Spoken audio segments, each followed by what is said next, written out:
But anyway, I digress. This is a review. I shall put my fanboyish aside and review this movie properly. So, hello people of YouTube, 'tis I, the Crimson Assassin, saying this intro once more to give you the review for The Last Naruto, the movie. Or, yeah. So anyway, what is the movie about? Now, but first of all, before I really go on to the movie, major spoilers ahead for the manga. So if you guys have not read the manga, then you guys gotta go. But unlike some people, I for one definitely read the manga ending, and I saw this movie, so I knew exactly what was going on after it. So I digress. So this movie takes place 2 years after the events of the manga, after Naruto and Sasuke had this big, huge brawl. Naruto loses his hand, Sasuke obtains the ultimate Rinnegan, and this is 2 years later when Kakashi becomes the new Hokage, and this huge sparking relationship between Naruto and Hinata finally blooms, okay? And you got to hear the full story about how Naruto and Hinata, were happily in love, and oh my god, I just fell in love with this movie, guys. This movie had, like I mentioned, everything a Naruto movie had. It has epic fights, gorgeous animation, and a gripping story. A thing that all Naruto movies have since the first Naruto movie, Clash of the Snow, or Clash of the Land of the Snow. I forgot that name. But anyway, so I really had to take out my fanboyish aside and put it to rest because I'm reviewing this anime fairly and critically. So, what were some pros? First of all, animation. Mentioned before, gorgeous. I mean, that has to be some of the most... I love the animation. It is gorgeous throughout every minute. It is awesome. I love the animation. Second, the intense fights. Those, especially the very final one, oh my god, those things were jam-packed full of edge-of-your-seat moments. You don't know what is going on, and you don't know what's going to happen next. It is a thrill ride. Second of all, and this should be no surprise, the characters. Now, Naruto is still a he's just still a lovable, likable person, and you got the rest of the cast, okay? Now, I'll admit, some characters are barely shown in the movie, especially a certain someone, which we'll get into later. And the main purpose, I think really the main focus of the movie is dealing with the relationship between Naruto and Hinata. How their love finally blooms after so long, okay? Since the moment this movie starts, we are taken to a flashback about the stage of the Six Paths, and there's this huge history going on, and then right after that little scene, you take place on this flashback that involves Naruto and Hinata as little children, and how, they were, beating up poor Hinata. These bullies were beating up poor Hinata, and then Naruto comes in, saves the day. But I digress. And from then on, it was all about Naruto and Hinata. Their relationship, you really get to see a perfect relationship blooming between the two of them. They finally end up as a couple, and for all you Naruhina fans, they're here. And my reaction to that final part was, I fucking loved it, guys. It was amazing. I loved it. Mwah. What more can I say? So I really think the main focus of the movie was definitely Naruto Hinata. I think the other characters like Sakura, Shikamaru, Sai, Kakashi, they're all present in the movie, but I felt like they were just pushed to the side because Naruto and Hinata were the main focus. In that regard, I actually see it as okay because we need more focus. We need attention to this couple. So ergo, I really enjoyed that they really focused on them. Would it be nice to really see all the characters and what happened to them, especially after this 2-year time skip?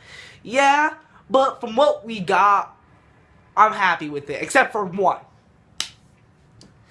And I guess that's really much about it, about the things I really liked about the film. Now, there are a couple problems that are present in this film. I love Naruto more than the next person, but there are crucial things I need to address, okay? Because I'm looking through this critically, and I'm pushing my fanboy side away to do this review fairly, okay? I'm not gonna give it a 10 out of 10 just because I love Naruto so much. What were some of my problems? Okay, first major issue with the movie is that this guy, like the whole premise with the moon is crashing to the earth, and we need to figure out a way how to stop it. Okay, sure, that's all well and done, but the antagonist of the movie is what gets to me. This guy named Tenri or something, or Tonori or something. I'll put it to you, he's probably one of the worst antagonists in a Naruto film. Okay? He was bad. And I mean, not just by, bad as in, like, he's evil bad. No, I'm talking about bad as in, like, that was pure shit. Okay? He was so one-dimensional, and you don't really know what was his real main focus is. He's, like, scattered all over the place. Sure, they attempt to really explain it simply, and I kind of understood it, but I just couldn't follow.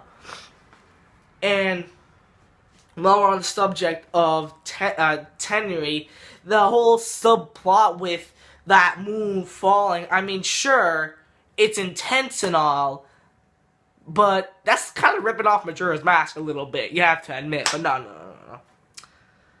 I really think that the antagonist of the film was one of the most weakest points of the film.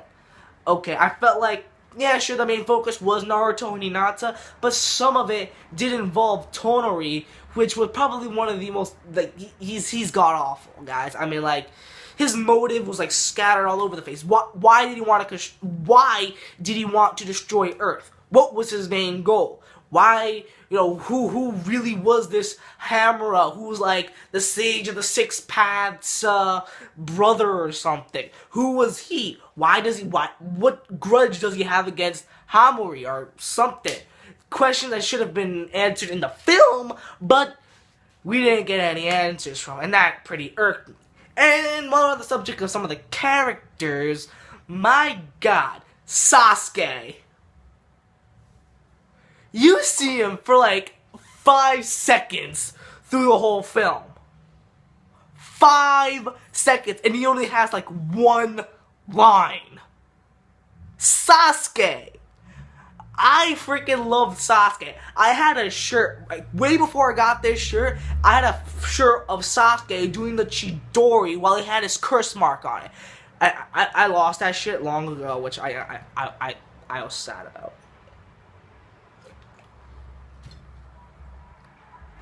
So Sasuke.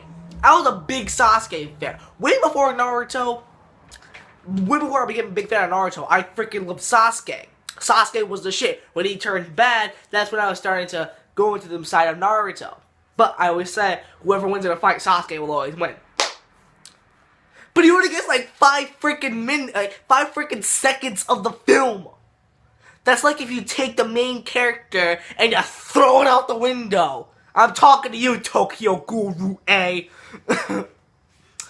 All in all, that's basically like a little nitpick I really had. Some of the other characters, like Gaara, was barely in the film, but I understand why. Again, the main focus was Naruto and Hinata, but come on, man, Sasuke! You see him like one shot in the film. What? All in all, people, I fucking loved the last Naruto, the movie. Some shit like that. I loved it. I felt like the action was intense. The animation was gorgeous. I loved every single moment of this film, unlike Sasuke. So, what do I give as a final verdict for the last Naruto the movie? Or the last Naruto movie. There. I'm gonna give this film a 9 out of 10. It is awesome throughout every point. I think the main antagonist was the weakest point out of the entire movie, but I still love the rest of it. Again, everything I needed. It had a satisfying conclusion. I have a reaction to that thing, and it's awesome. I love this movie. I loved it. So that's why it gets a 9 out of 10. It is a solid movie, an epic masterpiece. No, not an epic masterpiece, but it's amazing, and I think everyone should watch this movie if you are a Naruto fan. Whew, alright, so, what did you guys think of the last Naruto movie? Did you like it? Did you hate it? Let me know in the comment section below, and by the way, if you're going to watch it on Kiss Anime, the audio sucks. Okay, I had to watch it when you hear like people in the background. I had to watch this bootlegged version of the last Naruto movie. I was lucky enough to watch it. So if you're gonna watch it on Kiss Anime, then just go ahead, but just to be warned, the audio is low. And there's also a Korean version, if you can believe it or not, present in the film, but yeah, it's nothing to write home about. I wanted to see the original Japanese version, so I got to see it. So, those are my thoughts. That is the final verdict. So until then, people, this is the Crimson Assassin, and I am signing out. Peace, you two.